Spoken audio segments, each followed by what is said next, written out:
Assalamualaikum warahmatullahi wabarakatuh. Halo semuanya, semoga teman-teman dalam keadaan sehat dan semangat ya. Pada kesempatan kali ini, kelompok kami dari kelompok 3 akan memaparkan tugas mata kuliah kewirausahaan yang diampu oleh Ibu Dewi Purwaningsih SEMM. Saya tidak sendiri, saya bersama rekan-rekan saya, ada Natasha Titania, Ranita Manaida, Indah Amelia, Guru Slamet, dan saya sendiri Resti Kawati. Adapun judul presentasi kami adalah motivasi dan kepemimpinan dalam kewirausahaan. Baik, langsung saja kita simak pemaparan materi berikut ini. Assalamualaikum warahmatullahi wabarakatuh. Saya Indah Amelia. Di sini saya akan menjelaskan hakikat motivasi. Motivasi yaitu diartikan sebagai suatu dorongan kehendak yang menyebabkan seseorang melakukan sesuatu perbuatan untuk mencapai tujuan tertentu. Motivasi ini juga berasal dari kata motif yang berarti dorongan, rangsangan, atau daya penggerak yang ada dalam diri si seseorang. Motivasi yang baik juga akan membuat seseorang itu dapat melakukan sesuatu kegiatan dengan menyenangkan. Motivasi ini juga sangat erat kaitannya dengan kemampuan, sehingga orang mengatakan ada kemampuan yang terkandung di dalam pribadi yang penuh motivasi. Menurut Hamzah tahun 2015 mengatakan bahwa motivasi adalah kekuatan dalam diri individu yang mendorong untuk bertindak. Motif ini tidak dapat diamati secara langsung, tetapi ini dapat diinterpretasikan melalui tindakan. Definisi lain, motivasi adalah kondisi internal yang membangkitkan semangat untuk bertindak, mendorong mencapai tujuan, dan membuat tetap tertarik pada kegiatan. Kesimpulannya, motivasi adalah dorongan dari dalam diri seseorang atau dari luar. Semakin besar dorongannya, maka semakin kuat motivasinya. Maka motivasi yang baik dapat membuat seseorang melakukan kegiatan dengan senang dan terkait dengan kemampuannya masing-masing. Materi selanjutnya adalah model dan karakteristik motivasi. Jadi, kita akan membahas mengenai model motivasi itu. Model motivasi terbagi menjadi 3 menurut Hasibuan, yang berdasarkan sisi pekerjaan atau motivasi kerja. Yang pertama itu ada model tradisional. Jadi, dalam model tradisional ini menekankan pada pemberian insentif materi seperti uang atau barang sebagai pendorong utama. Jadi, semakin tinggi prestasi seseorang, semakin besar pula imbalannya. Terus, ada model hubungan manusia. Jadi, menekankan pentingnya kebutuhan sosial, misalnya penghargaan dihargai, kebebasan berpendapat, dan kesempatan untuk berkreasi.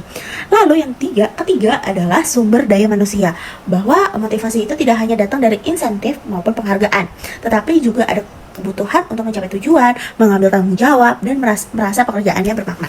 Selanjutnya itu ada model motivasi dari sumber dorongan, yaitu menurut teori self-determination yang dikemukakan oleh Deci dan Rian, motivasi itu terbagi menjadi 2, motivasi intrinsik atau motivasi internal yang berasal dari dalam diri seperti rasa ingin tahu, kepuasan diri, kepuasan pribadi, dan passion. Sedangkan yang kedua itu ada motivasi ekstrinsik atau motivasi eksternal, muncul karena faktor luar, misalnya imbalan, pengakuan, atau hukuman. Jadi dalam dunia kewirausahaan ini, kedua jenis motivasi dari intrinsik dan ekstrinsik ini sama-sama penting, karena seorang wirausaha terdorong oleh passion dan keinginan mandiri, tetapi juga dipengaruhi oleh peluang pasar dan keuntungan finansial. Terus ada model motivasi berdasarkan kebutuhan manusia. Teori yang paling terkenal adalah teori dari Abraham Maslow. Jadi kebutuhan manusia itu tersusun secara hierarki. Jadi ada piramid hierarki. Ada 5 piramid itu, ada kayak kebutuhan dasar seperti makan dan minum, terus ada kebutuhan rasa aman, terus diikuti kebutuhan sosial untuk berinteraksi, lalu kebutuhan penghargaan, hingga kebutuhan aktualisasi diri, yaitu untuk keinginan mengembangkan potensi dan kemampuan yang dimilikinya. Lalu kita akan masuk ke dalam karakteristik dari motivasi. Jadi Sutrisno menjelaskan ada 3 ciri utama karakteristik motivasi. Yang pertama itu ada usaha, yang terlihat dari beberapa besar energi seseorang dalam melakukan pekerjaannya. Kedua, yaitu kemauan keras. Jadi, tekad untuk kita berusaha meskipun menghadapi kegagalan nantinya. Terus yang terakhir ada arah atau tujuan, yang membuat usaha dan tekad tersebut lebih terarah dan tidak menyimpang. Baik, di sini saya akan menjelaskan tentang hakikat kepemimpinan. Nah, pengertian kepemimpinan. Kepemimpinan itu apa sih? Kepemimpinan adalah proses mempengaruhi orang lain untuk bekerja sama dalam mencapai tujuan bersama, melibatkan pengaruh, kekuasaan, dan komunikasi interpersonal. Kepemimpinan yang efektif berasal dari karakter yang kuat, integritas, dan kemauan untuk melayani. Kepemimpinan sejati bukan sekedar jabatan, tapi hasil dari transformasi diri dan visi hidup yang jelas. Nah, ciri-ciri seorang pemimpin itu apa aja sih? Ciri-ciri seorang pemimpin di sini saya akan menyebutkan ada 7. Yang pertama, percaya diri, yakin dalam mengambil keputusan dan menghadapi tekanan. Yang kedua, bertekad baja, tidak mudah menyerah, tetap gigih menghadapi tantangan. Yang ketiga, penuh motivasi, terus belajar dan menularkan semangat ke tim.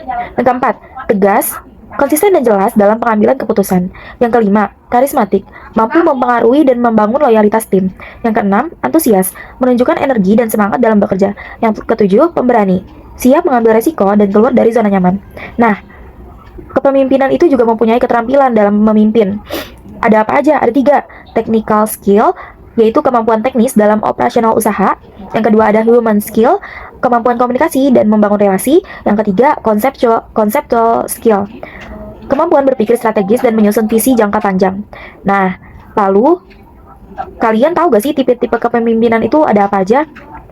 Di sini saya akan menjelaskan tipe kepemimpinan. Yang pertama, ada autokratis, keputusan sepenuhnya di tangan pemimpin. Ini efektif di situasi darurat. Yang kedua, militaris, disiplin tinggi, perintah tegas, dan ketaatan mutlak. Yang ketiga, paternalistik, pemimpin protektif seperti figur ayah, peduli kesejahteraan bawahan.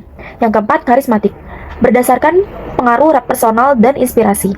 Yang kelima, demokratif, partisipatif, terbuka pada ide dan masukan dari tim. Yang terakhir ada liberalis, kebebasan penuh untuk tim, pemimpin sebagai fasilitator. Nah, jadi kepemimpinan dalam kewirausahaan bukan hanya soal memimpin, tapi menginspirasi, melayani, dan mengembangkan potensi tim. Pemimpin yang sukses adalah mereka yang mampu bertransformasi secara pribadi dan membawa perubahan nyata dalam organisasinya. Oke teman-teman, sekarang saya akan membahas tentang etika dan kemandirian dalam kewirausahaan. Nah, yang pertama itu kemandirian. Kemandirian ini penting banget karena seorang wirausahawan sosial itu dituntut punya kepekaan terhadap masalah di sekitar, sekaligus berbagi semangat. Nah, lewat aktivitas dan inovasi, anak muda bisa melahirkan ide-ide baru yang bukan cuma bermanfaat untuk diri sendiri, tapi juga bisa menggerakkan ekonomi sekaligus membantu menyelesaikan masalah.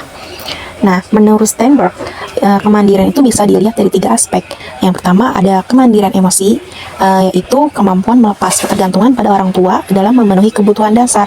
Lalu yang kedua itu kemandirian perilaku, yaitu kemampuan bertindak sendiri tanpa selalu bergantung pada orang lain, termasuk berani mengambil keputusan. Yang ketiga, kemandirian nilai, yaitu kemampuan membuat keputusan berdasarkan prinsip pribadi, bukan sekedar ikut-ikutan orang lain. Nah, selanjutnya kita bahas ke etika. Etika itu pada dasarnya adalah pedoman berperilaku benar, jujur, dan adil. Etika membantu kita membedakan mana yang boleh dan mana yang tidak. Nah, dalam dunia wirausaha, etika sangat penting karena menyangkut kepercayaan orang lain. Oke, saya akan jelaskan etika menurut para ahli. Jadi beberapa etika penting bagi wirausahawan menurut para ahli, diantaranya yang pertama kejujuran, nah baik dalam ucapan maupun tindakan. Selanjutnya ada tanggung jawab, itu dia bertanggung jawab atas semua kewajiban dan keputusan yang diambil. Lalu menepati janji agar dipercaya konsumen maupun mitra. Lalu selanjutnya ada disiplin supaya bisa jadi teladan. Lalu taat hukum agar usaha kita aman dan berkelanjutan. Lalu selanjutnya ada suka membantu, yaitu tidak hanya mengejar keuntungan tapi juga peduli pada orang lain. Lalu ada komitmen dan menghormati, yaitu gigih, tidak mudah menyerah dan menghargai kerjasama. Dan yang terakhir mengejar prestasi, selalu mau belajar, mengevaluasi diri dan berusaha lebih baik. Jadi, kita bisa simpulkan bahwa kemandirian dan etika adalah 2 hal yang saling melengkapi. Dengan kemandirian, seorang wirausahawan bisa berdiri di atas kaki sendiri. Sedangkan dengan etika, usaha yang dijalankan bisa mendapat kepercayaan dan memberikan manfaat yang lebih luas. Oke, di sini saya akan menjelaskan tentang karakteristik kepemimpinan intrapreneurship.